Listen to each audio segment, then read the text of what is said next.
Honor. May it please the court. Members of the jury, today's case is about giving 16-year-old Reese Lansing what he needs to survive after Allister City Hospital illegally removed his kidney without the proper permission. The evidence in this case will show that Reese carries a gene for a potentially deadly kidney disease. And when the hospital took away one of his kidneys, they left him with only one kidney to fight this disease. Members of the jury, my name is Dakota Derrick, and I, along with my co-counsel, Mr. Taylor Hooven, represent the Lansings in this case. Mr. and Mrs. Lansing have brought this lawsuit on behalf of Reese because Reese isn't old enough to bring a lawsuit on his own. Just like Reese wasn't old enough to have his kidney taken away from him. Now we're here for one reason. Reese needs your help. It's time that the hospital take responsibility for what they did to Reese's life, to his promising medical career, and to his family. It's time that the hospital pays up, and only you can make them do that.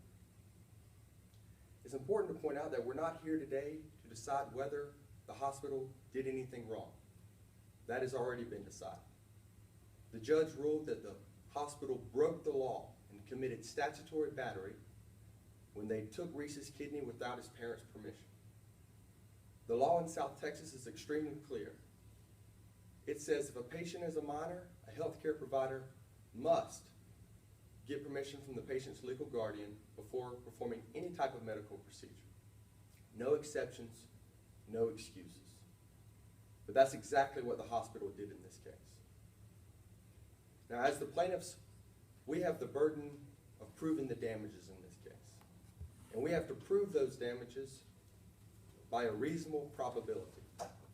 That means that we must show that it is more likely than not that Reese needs what we say Reese needs. So who is Reese Lansing?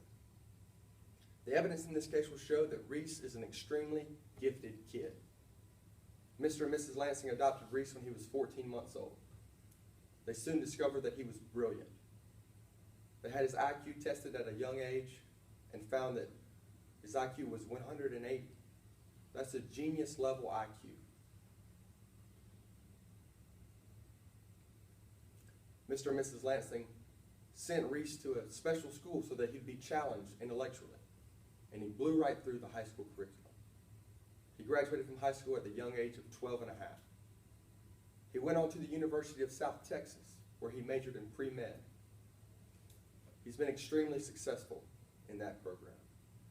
He currently has a 3.96 GPA and has been accepted to Stanford Medical School, one of the best medical schools in the country.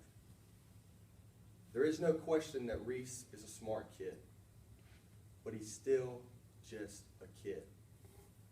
And as smart and as gifted as Reese is, he was born with a flaw.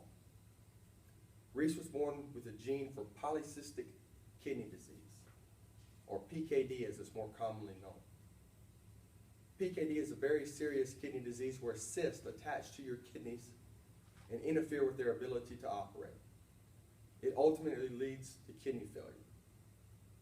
Reese inherited this gene from his mother, who died from PKD. So what happened that led us here? Well, the evidence in this case will show that Reese hasn't had the usual college experience. Because of his young age, he's had a hard time getting along with others.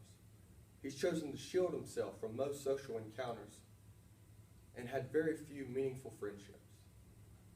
But all that changed on the day that Reese Lansing met Taylor Warren at a counseling center. Reese goes to that counseling center to ensure that he's adjusting properly to the college lifestyle. When Reese and Taylor met, the two hit it off.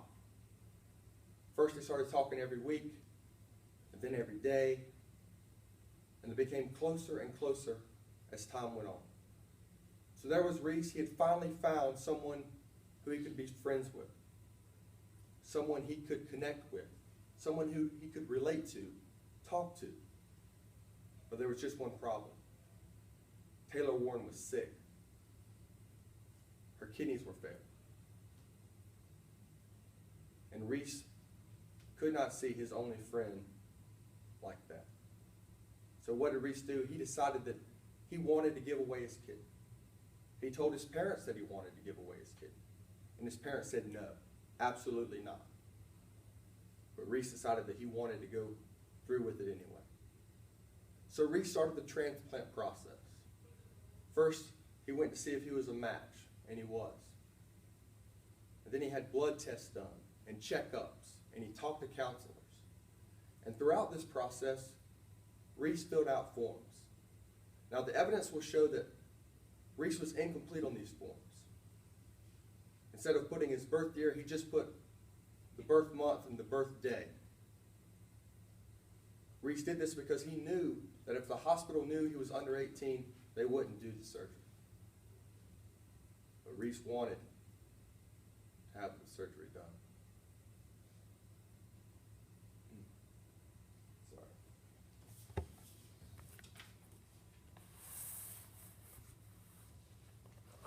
Even though Reese was dishonest on his forms, the evidence in this case will show that the hospital had plenty of opportunities to confirm Reese's age. Now, as you're hearing this case today, you may ask yourself, why didn't the hospital confirm his age? Why didn't the hospital sit Reese down and ask him how old he was? Why didn't the hospital follow up on the incomplete forms? Why didn't the hospital just check his ID? Those are great questions. And they're questions that the hospital doesn't have answers for. The hospital doesn't have answers for these questions because the hospital didn't ask any questions. They just took a kidney from a 16-year-old kid without the proper permission.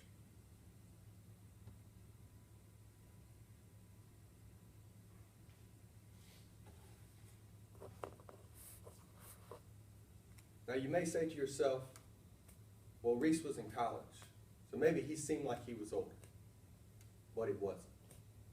You may say Reese was dishonest on his forms, but the hospital never followed up on those forms. You'll see Reese today, and he may look healthy, but he's not. He's a 16-year-old kid that only has one kidney and has a gene for a disease that will attack his kidneys. And you'll hear from Reese, and what Reese has to say might surprise you. Reese doesn't want to win the case.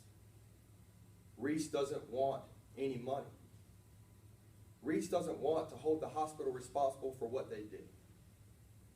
But members of the jury, this case isn't about what Reese wants. This case is about what he needs. And we'll show you today with the evidence what he needs. You'll hear from Dr. Charlie Skinner as an expert life care planner and an expert kidney doctor. And she'll testify about the medical care that Reese will need and how much that medical care will cost. You'll also see a report from Dr. Neil Sampit, an expert economist. In that report, it details how much money Reese will need because he won't be able to work. So what are we asking you to do today? As I said, we're asking you to give Reese what he needs. Specifically, we're asking for two types of damages today: actual damages and exemplary damages.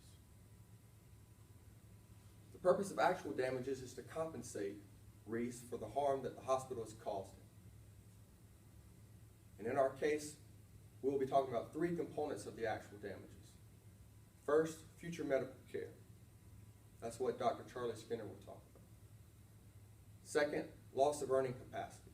That's where Dr. Sampit's report comes in. And finally, pain and suffering. You won't hear from an expert on pain and suffering because we believe that everyday people like you are the best at measuring how much someone's pain and suffering is worth. In addition to the actual damages, we'll be asking for exemplary damages. Unlike actual damages, exemplary damages are designed to punish, to send a message that discourages future wrongdoing. If the actual damages are about what Reese needs, the exemplary damages are about what our society needs. Now, what the hospital did in this case was wrong, very wrong. And the evidence in this case will show just how easily it could have been avoided. Why didn't they follow up on the incomplete forms? Why didn't they ask Reese how old he was? Why didn't they just check his ID? Let's just say what if. What if they would follow up with incomplete forms?